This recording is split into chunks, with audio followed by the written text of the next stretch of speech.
Hey guys, welcome back to my channel. In today's video I am working with slipper orchids, specifically with Phragmipediums.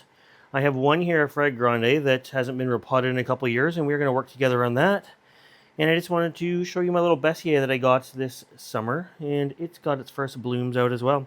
So, quite happy with that. I didn't expect any blooms on this guy for a long time, but there he is. He's not the biggest bloom, not the reddest bloom, but he's got a nice shape to him. Very flat, super flat. I really like it. So, anyways, this guy's just sitting in a tray with about a half a centimeter of water. He's potted up in an orchid bark, perlite, coconut core, coconut bark mix, and seems to be doing really well. So I'm going to do a variation on that with this other Phrag Grande that's beside us. But first we're going to have to unpot it, see what it looks like in there, and go from there. This is a mainly moss and coconut chip mix, which it seems to be doing really well in. But I'm excited to show you a new perlite that I got. So we're going to be using some of that today just for fun. So before we go too far, I'm going to show you the ingredients that I'm going to be using today. There's a mix size of the coconut core here, the coconut husk chunks. They've been well washed, and I really like to use those in my slipper orchid mix because it does add a little bit of moisture retention in there. If you're using just orchid bark, it doesn't seem to hold moisture quite the same. This still gives lots of air in between. I'm going to cut it with a little bit of sphagnum moss, but not much.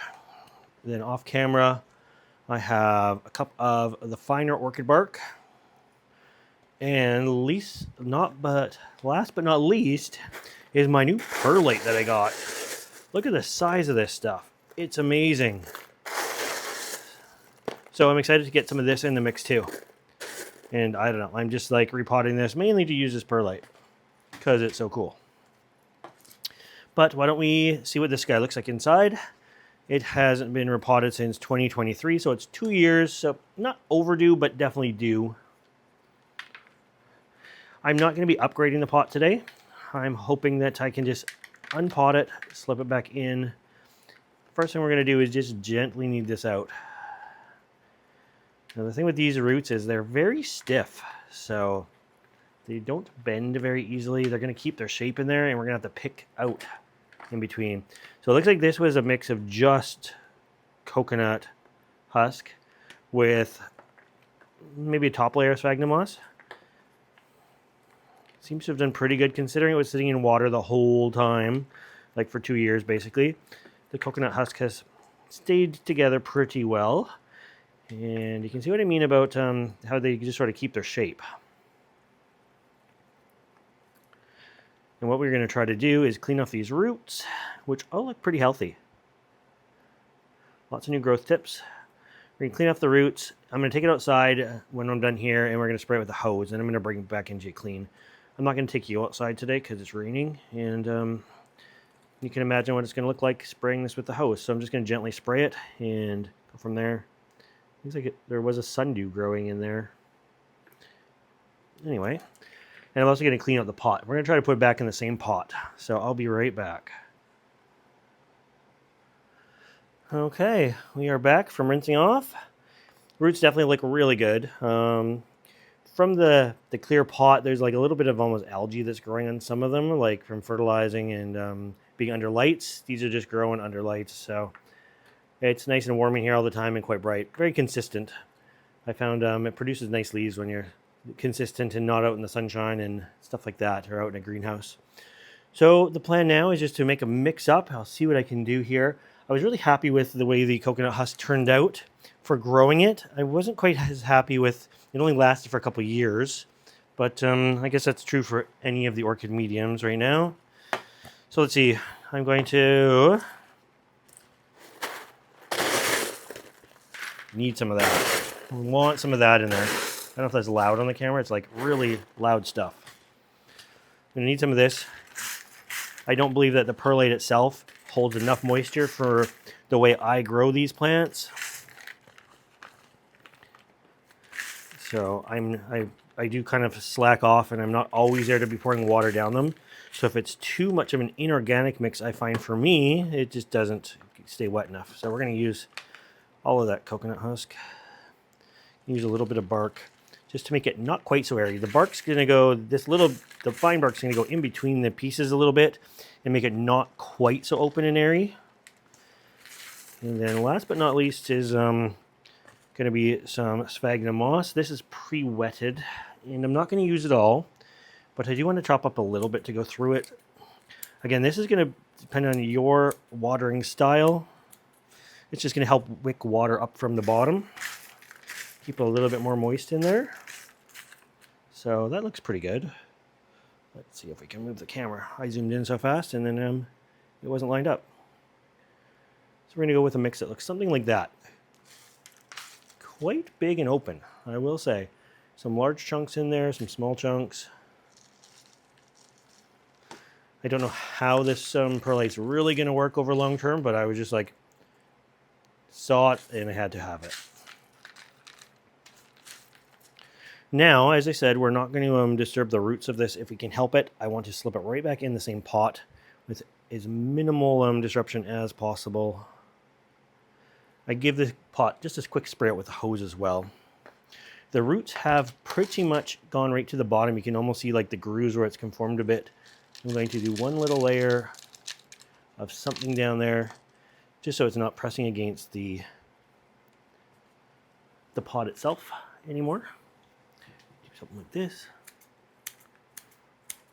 So I have just a tiny spit down there. Now it's important to do this with fairly dry medium because we are just going to backfill just like this if we can now.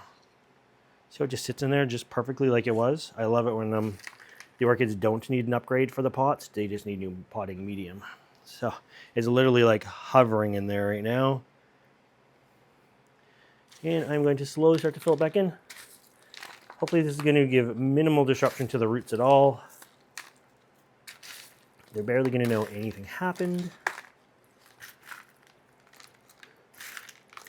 Kind of just got to find those one or two holes that will let you put the medium in, and then backfill from there.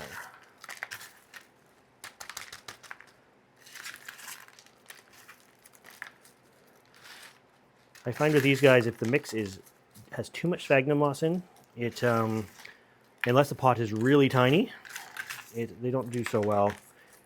Really soaking wet. But like I say, I also found that if the mix is too, this leaf here is sideways. It's not broken, it's just sideways. If the mix is too light and open, it doesn't do well either. Give it some shakes to get everything around the roots. There we go. I'm happy with that. I'm going to give it a little top dressing of sphagnum moss as well. Just to sort of, I don't want to say, lock in some moisture. With these guys, I very rarely top water, maybe once a week. But they do sit in a tray of water that I refill once the tray is pretty much completely dry. I'm not worried if they're always sitting in water. There we go. Let's back that up. That's going to look pretty good. I think I did a good job at not disturbing the roots at all. And next thing I'm going to do is write on the tag to make sure that we remember the date it was done. I'm going to get a little fertilizer going on this guy too. Hold on. Okay, I went off to grab my little fertilizer cups. I don't like fertilizing right in the pots. I find you can over-fertilize, under-fertilize. You never know exactly how much is left in there. I'm not a person that can take the time with a watering can and like mix up a gallon of fertilizer at a time. I have to do it on a bit larger scale. So I like to use these little guys here. I have a big bag of them. I think there was 100 in it. And I have like a 50-pound tub of Osmocote here. This is a 16, 16, 16 stuff. You can't quite see it because you're off camera, but it's big. I don't have anything small here. So looks like that. I'm going to give it a scoop. Fill up one of these guys. And it's really controllable. If I find it's getting over-fertilized, I can just remove this little thing. And it keeps it handy. I can empty it out in a few months when I think it's like used up, refill it again, but it's now in my control a little bit more. So I'm going to stick that guy in, and they sit on the surface too, so they're great that way. I like them. They're just like the cheapest little thing. But anyways, there we go on that. Close up the Osmocote so it doesn't get humid in there. And now we have a nice Phrag Grande repot up, and he should be happy for another couple of years. I'm hoping this round he's actually going to bloom for me. I can see a new growth coming out right there, so I'm happy about that. I don't know if you can see that new growth. So there's the next one. Hopefully he'll be bigger and stronger than these guys here. He was growing cold for a while in the Highland greenhouse, and he just absolutely hated it. So in here, the temperatures rarely fall below 20 Celsius. Right now, it's currently 24.9 Celsius in here, and I think they're liking that temperature pretty nicely.